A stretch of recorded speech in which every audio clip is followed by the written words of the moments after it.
Today, I want to read to you a simple verse from Isaiah chapter 13. It's a short verse, almost half a verse, but it's Isaiah chapter 13, verse 1, which says this: "The burden against Babylon, which Isaiah the son of Amoz saw." Isaiah chapter 13 begins a section that ends in Isaiah chapter 23, where he prophesied against the nations. It's fitting for judgment to begin at the house of God. So the Lord first spoke to Israel and Judah, but now, having spoken to his people about their sin, now the Lord will speak against the nations, beginning with Babylon. Isaiah first described his message as a burden. In the prophets, a burden is a heavy message of weighty importance. It's heavy in the sense that it produces sorrow or grief. The Hebrew term comes from the verb to lift up and can therefore take the sense of both to carry and to lift up the voice. Isaiah's message was both a burden in each of those senses. It was a load to carry, both for the messenger and for the one who heard the message, but it was also something cried out with a loud, lifted up voice. Since these are indeed heavy messages, they're appropriately called burdens, and this burden was against Babylon. Isaiah finished his prophetic career in about 685 BC, almost 100 years before Judah finally fell before the Babylonian Empire. At the time of this prophecy, Babylon was a significant nation, but they were definitely behind the Assyrian Empire in status. Yet the Lord, who knows the end of all things, can speak about the judgment of the pride of Babylon hundreds of years before that judgment actually came. This burden against Babylon is going to last until the end of Isaiah chapter 14. And why did God speak to Babylon? Well, this prophecy was probably never published in Babylon itself, so it wasn't really given as a warning to them. Instead, the reason was to help the people of God. First, it would help them by showing them that God indeed was just and that he would judge the wicked nations around them. You see, Israel and Judah were feeling the sting of God's discipline, and in those times we wonder if God's unfairly singling us out.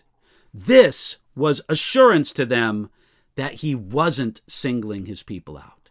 Second, Babylon and other nations in this section were nations that had come against Israel and Judah.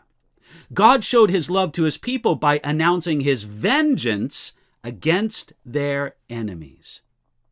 Yet these prophecies look beyond even the nations and the empires that existed in the days of Isaiah in ancient Israel.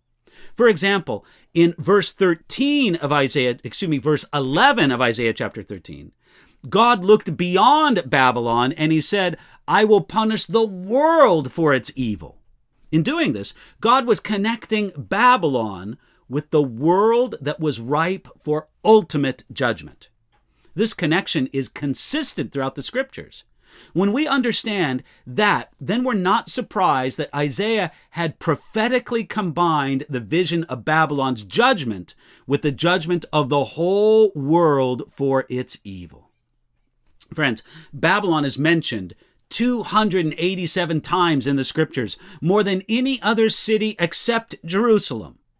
Babylon was a literal city on the Euphrates River. Right after the flood in Genesis chapter 11, Babylon was the center of the civilization that expressed organized hostility against God. Babylon was later the capital of the empire that cruelly conquered Judah. To those familiar with the Old Testament, the name Babylon is associated with organized idolatry, with blasphemy, and with the persecution of God's people. In the New Testament, the world's system of the last days is characterized both religiously and commercially as Babylon. You can find that in Revelation chapter 17 and 18. All in all, Babylon was both a literal place and empire, but also a fitting representation of an idolatrous world system that sets itself against God. No wonder Isaiah brought a burden against it. In Jesus Christ, we can trust that God has blessing for us instead of a burden, that Jesus took our curse, our burden, our judgment upon himself at the cross. And so we don't need to be caught up with the judgment that will come upon those who reject God, his people, and even persecute his people. Today is a day to thank God that our burden was placed upon our Savior, Jesus Christ. That's something to be happy about today.